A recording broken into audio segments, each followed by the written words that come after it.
Bienvenue à tous. Des dizaines de millions d'électeurs ont déjà voté dans la présidentielle américaine du 3 novembre, un record.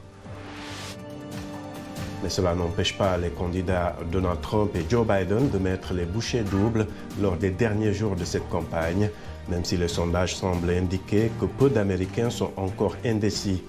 Les efforts sont plus concentrés dans des États clés comme la Floride, la Pennsylvanie, le Michigan ou encore la Géorgie. Cette fin de campagne est marquée par la pandémie de Covid-19 et la confirmation de Amy Coney Barrett à la Cour suprême. Où en est-on dans la campagne pour la présidentielle à quelques jours du scrutin? Quels sont les États à surveiller? Quelles sont les courses à observer au Congrès? Analyse au cours des 30 prochaines minutes.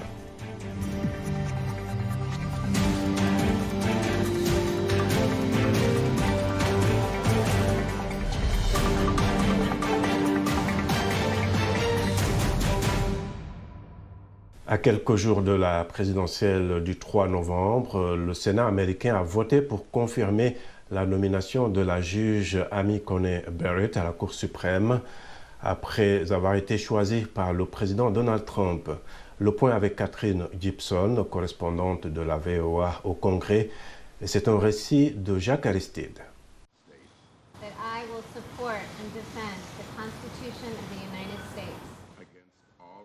Sous le regard du président Trump, la juge Amy Coney Barrett a prêté serment pour rejoindre la plus haute cour du pays. Elle est l'une des juristes les plus brillantes de notre nation et elle sera une juge exceptionnelle à la plus haute juridiction de notre pays. Mère de 7 enfants et fervente catholique, Mme Barrett a eu l'approbation du Sénat américain lors d'un vote hier par 52 voix contre 48. Elle remplace à la Cour suprême la juge Ruth Bader Ginsburg, décédée le mois dernier. Tous les républicains, sauf une, ont soutenu Mme Barrett. Les membres du parti du président l'ont dépeinte comme une candidate très qualifiée. Ce soir, nous pouvons placer une femme aux capacités et au tempérament inégalés à la Cour suprême. Nous pouvons faire un autre pas historique vers un système judiciaire qui remplit son rôle d'une manière excellente. En revanche, tous les démocrates ont voté contre elle, la faisant valoir que le processus de confirmation de Mme Barrett était trop proche du jour des élections. La majorité républicaine du Sénat a décidé de contredire la volonté du peuple et confirmer une nomination à vie à la Cour suprême au milieu de l'élection présidentielle, et ce, après que plus de 60 millions d'Américains ont voté. Que ce soit noté ce soir, la majorité républicaine brise une tradition longue de 231 ans et devient la première majorité à confirmer un juge à la Cour suprême aussi proche des élections. Les démocrates craignent que Mme Barrett cimente une majorité conservatrice de 6 juges contre 3 à la Cour suprême. Les affaires qui pourraient être en danger avec la juge Barrett à la Cour suprême couvrent un vaste éventail de sujets, des questions qui affectent au total des centaines de millions de vies américaines, des soins de santé à l'éducation, en passant par la protection des consommateurs et l'égalité du mariage. Mais au cours du processus de confirmation de 4 jours, Mme Barrett a déclaré aux législateurs qu'elle n'apporterait aucun agenda personnel aux décisions judiciaires, ce qui a entraîné les éloges du chef républicain de la commission judiciaire du Sénat, Lindsey Graham. Pour les jeunes femmes conservatrices qui sont pro-vie et adhèrent à leur foi, il y a une place à la table des discussions pour vous. C'est historique. Cette nomination est différente. C'est une percée pour les jeunes femmes conservatrices.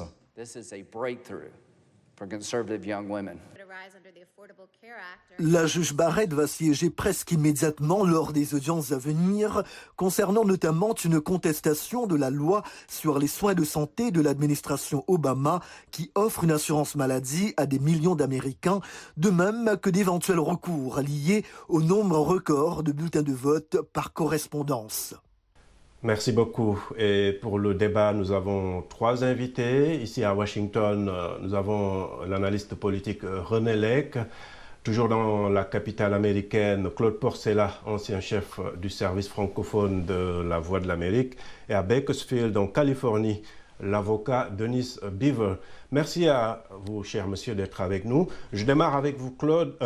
René, plutôt. La Cour suprême est au complet maintenant avec la confirmation d'Amy Coney Barrett qui remplace la défunte Ruth Bader Ginsburg.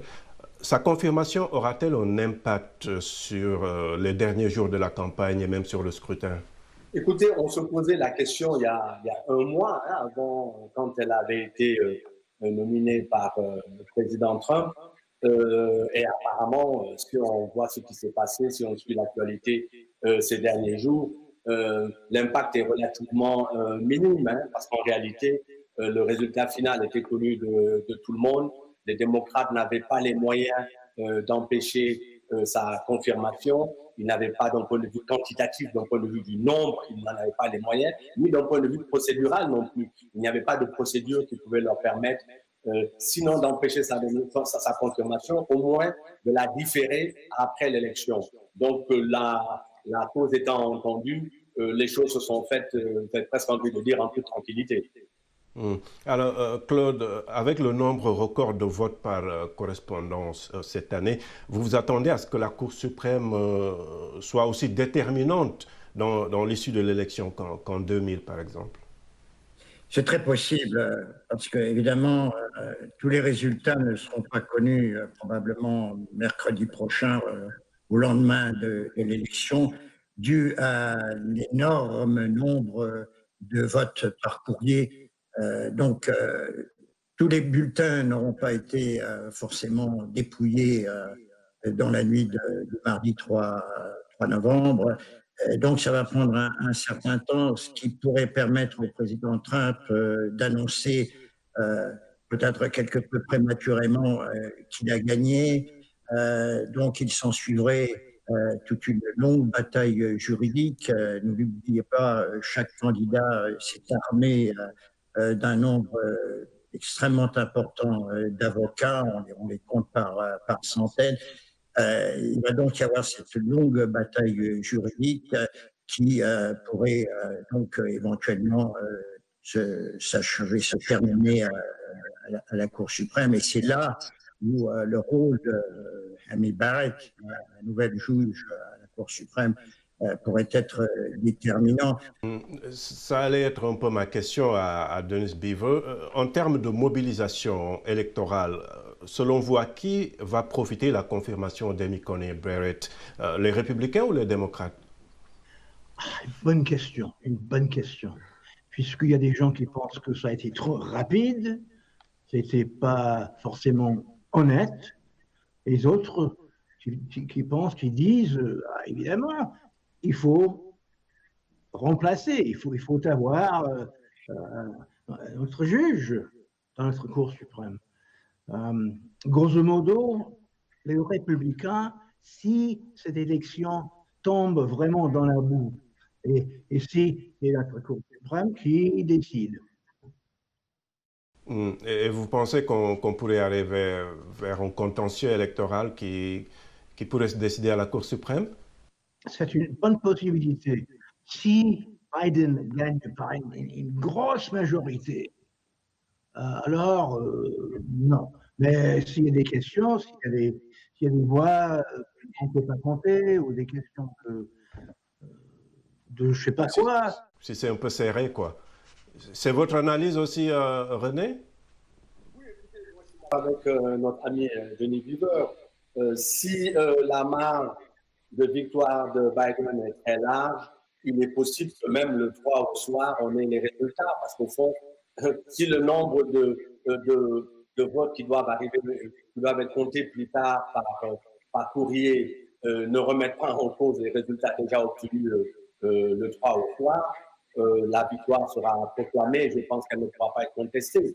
Mais si on se retrouve dans une situation où le scrutin est très serré, ou comme le disait Claude tout à l'heure, si on se retrouve dans une situation où même au niveau où toutes les comptes, toutes les voix, tous les votes au niveau envoyés par courrier, s'ils n'ont pas encore été pris en compte et qu'on ne se réfère qu'aux personnes qui ont voté le jour même et que Trump arrive en tête, alors là, on peut effectivement se retrouver dans une situation assez troublante et assez difficile. Donc, tout dépend un peu des scénarios.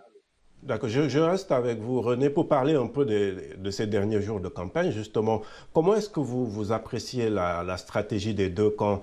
D'un côté, Biden qui mène une campagne en Géorgie et même au Texas, et Trump qui multiplie les sorties en Pennsylvanie, dans le Michigan ou encore le Wisconsin. Comment est-ce que vous appréciez un peu ce... Il faut rappeler à vos téléspectateurs qu'en fait, comment Donald Trump a gagné en 2016?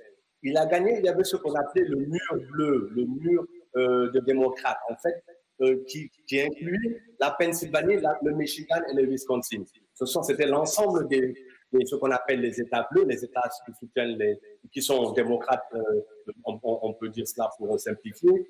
Et il est arrivé à en gagner 3. Non seulement il a gagné ce qu'on appelle les États charnières, donc qui pouvaient aller dans un sens comme dans l'autre. À l'époque, en 2016, il y en avait 10. Il a gagné tous les 10. Et en plus de ça, il a gagné 3 États bleus. C'est comme ça qu'il a pu remporter l'élection au niveau du collège électoral. Donc pour lui, il a conscience que s'il veut gagner encore cette fois-ci, il faut qu'il arrive à gagner au moins un État entre la Pennsylvanie, le Michigan et le Wisconsin, qui sont des États.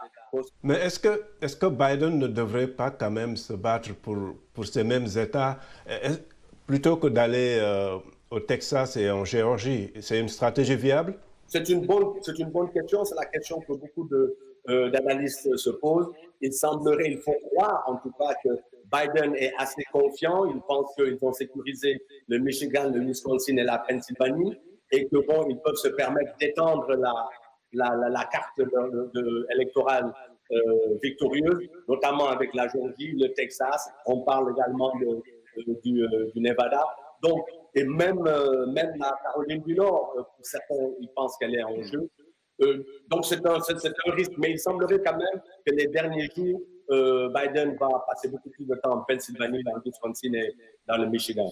D'accord, on pourra en reparler après les élections de toute façon.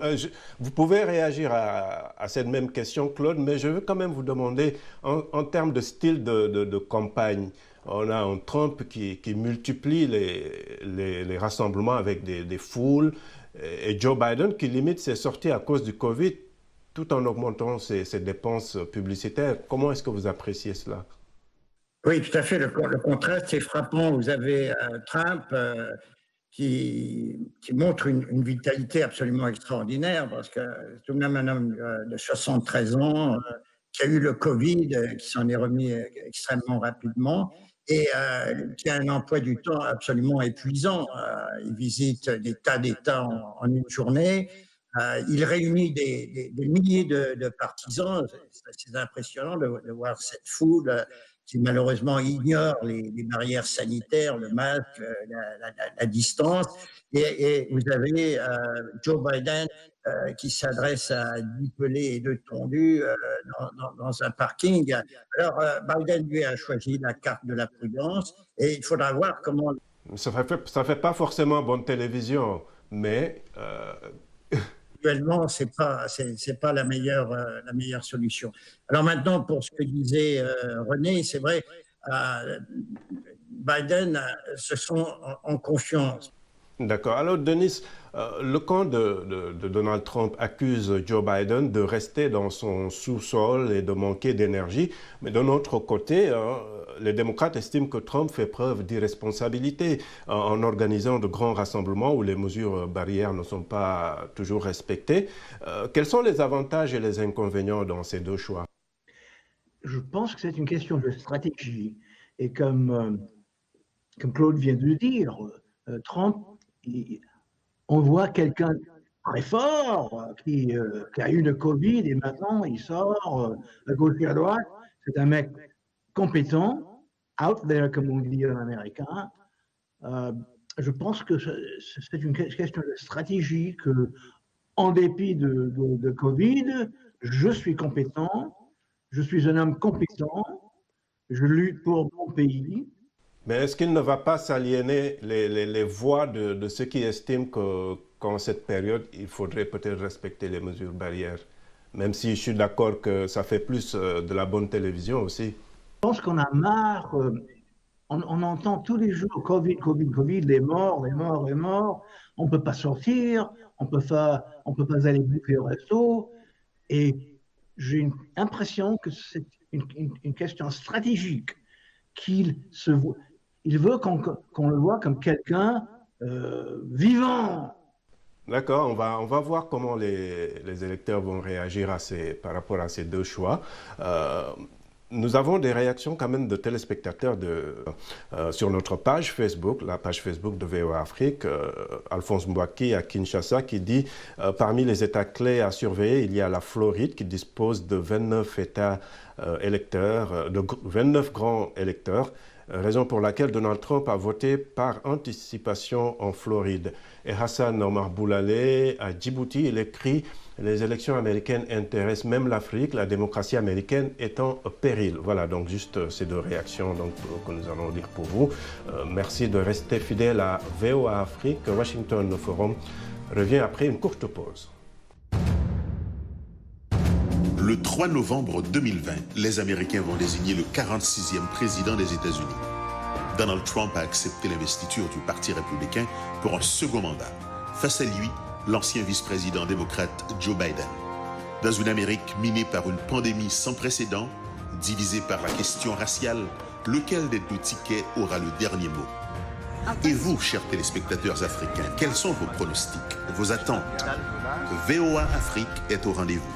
Nos services vous proposent des capsules quotidiennes pour vous éclairer sur les enjeux de ce scrutin, pour suivre de près les péripéties de cette course vers la Maison-Blanche, et cela à partir de la 3e semaine d'octobre jusqu'à l'annonce du nom du prochain président des États-Unis.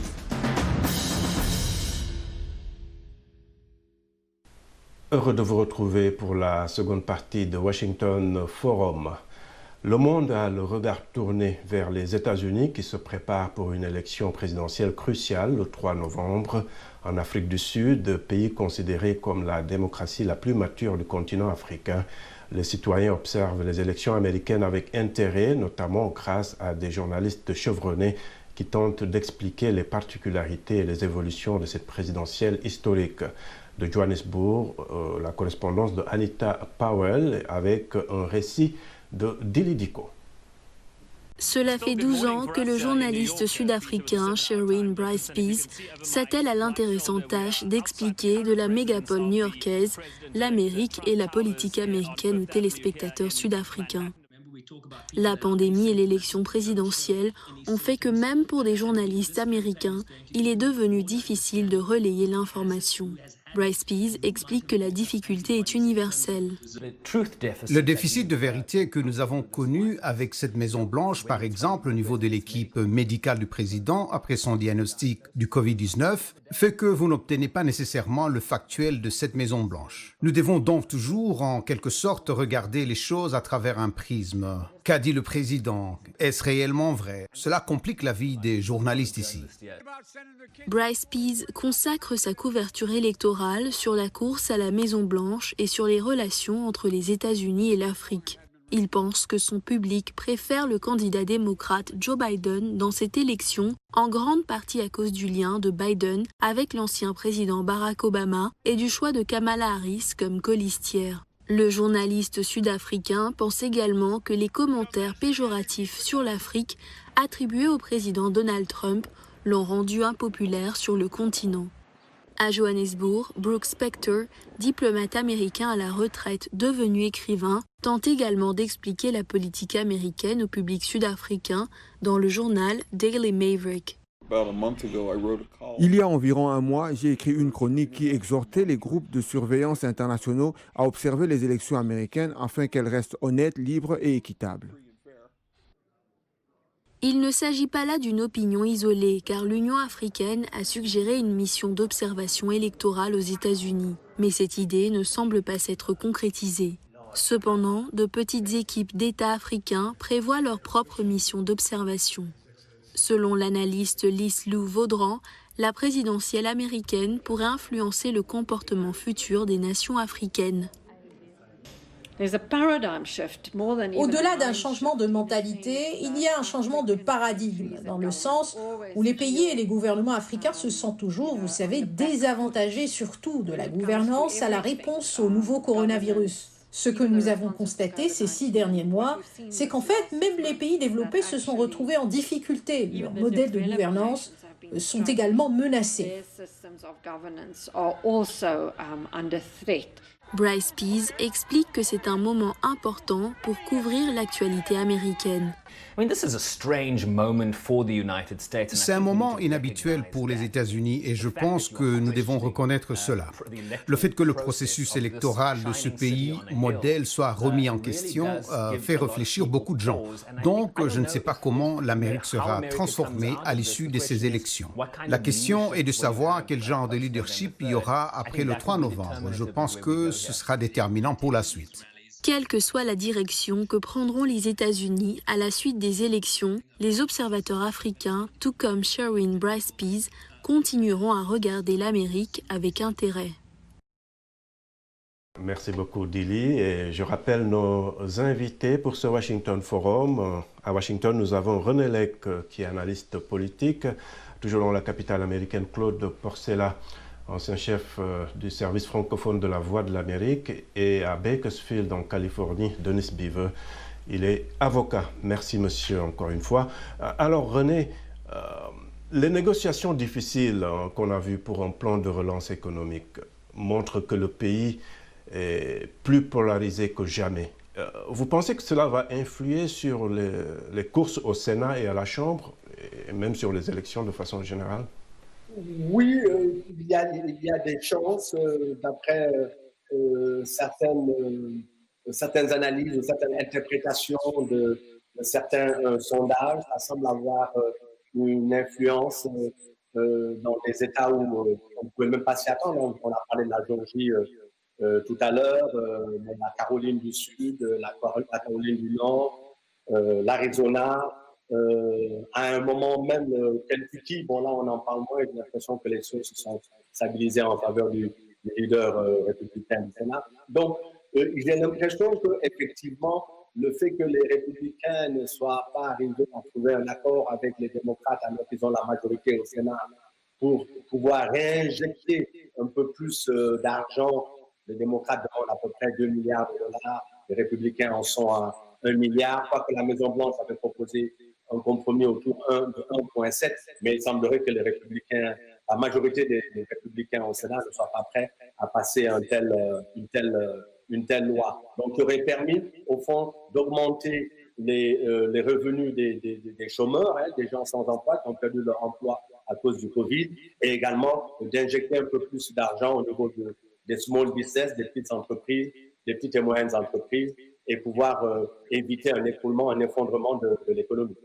Alors, oui, absolument. Claude, il y a quand même des électeurs qui ne préfèrent pas qu'un seul parti contrôle la présidence et le Congrès en même temps, certainement pour préserver un certain équilibre et pousser les politiciens à négocier. Pensez-vous qu'on verra beaucoup d'électeurs de ce genre cette année, vu les blocages à Washington? J'en suis pas totalement convaincu parce que cette élection, d'abord, il faut rappeler le nombre incroyable d'Américains qui ont déjà voté, presque 70 000 millions.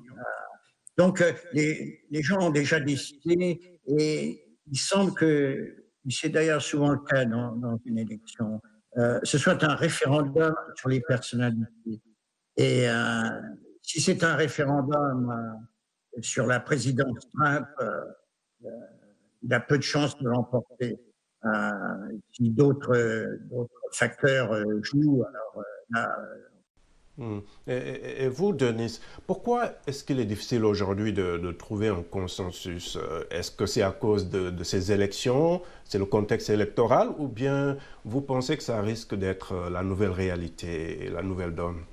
Une nouvelle réalité. Je pense que ça a commencé pendant l'ère d'Obama. Vraiment, ça bougeait pas, le gouvernement. Les gens étaient congelés. Pas de compromis, très peu de discussions, vraiment une guerre. Hein.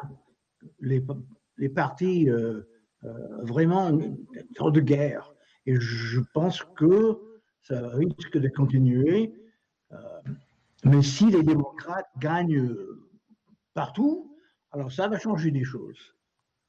Vous parlez de l'ère Obama. Est-ce que avant, quand même, on pouvait avoir un président d'un parti et un congrès contrôlé par un autre parti et ça n'empêchait pas de discuter? Oui, mais avec Obama, le Congrès et le Sénat, ils étaient tellement congelés, ils ne pouvaient pas discuter. Il est impossible de compromettre une vraie guerre, une guerre contre l'administration Obama, selon ce que je voyais. Et René, sur ce manque de compromis, vous pouvez peut-être nous dire un mot, mais je voulais surtout aussi que vous nous parliez un peu de ce que vous voyez comme les grandes courses pour les sénatoriales et à la Chambre. Oui, écoutez, je suis tout à fait de l'avis de Denis. Hein, ça fait quand même 12 ans que ça dure. Hein. Je vous rappelle que quand Obama a été élu, Mitch McConnell, le sénateur leader du Sénat, aussi leader bien entendu des Républicains qui contrôlent le Sénat, avait dit que sa tâche première, c'était de faire d'Obama un président à un seul mandat. Et c'est à ce moment-là où vraiment la fracture a été marquée. Et bon, et depuis, effectivement, c'est bien l'expression de Denis, il dit que tout est congelé, rien ne bouge, et le compromis, il est passé en perte et profit, malheureusement. Il n'y en a pratiquement plus à Washington. Mais Claude, est-ce que ce n'est pas mauvais quand même pour la démocratie d'avoir un seul parti contrôler toutes les institutions? Oui, c'est vrai, mais c'est un gros avantage pour celui qui est au pouvoir. Évidemment, il peut faire tout ce qu'il veut.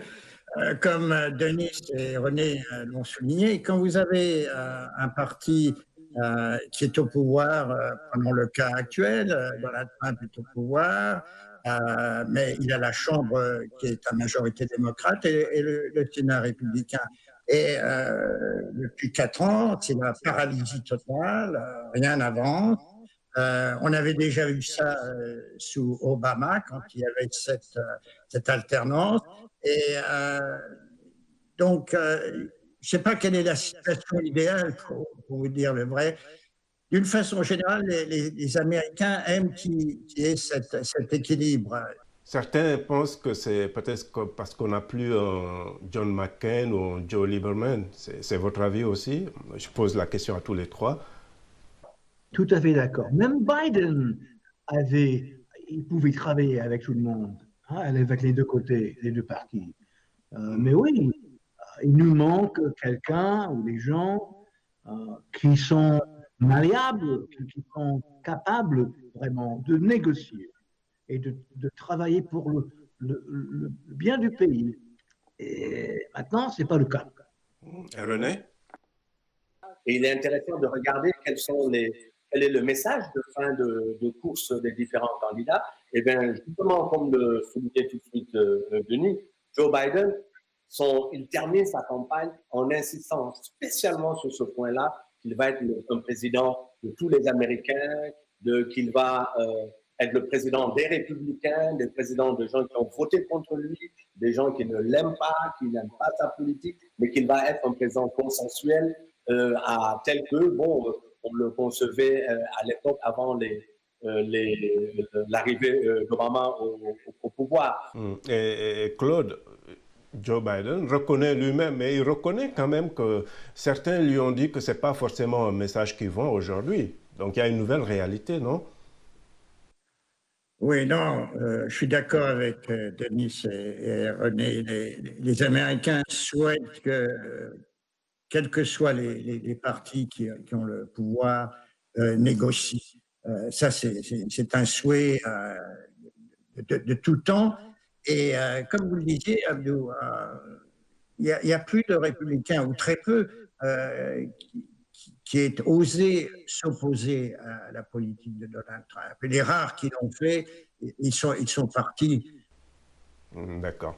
En tout cas, on se donne rendez-vous la semaine prochaine certainement. Espérons qu'on aura quelque chose de consistant pour discuter, faire le suivi de cette émission d'aujourd'hui.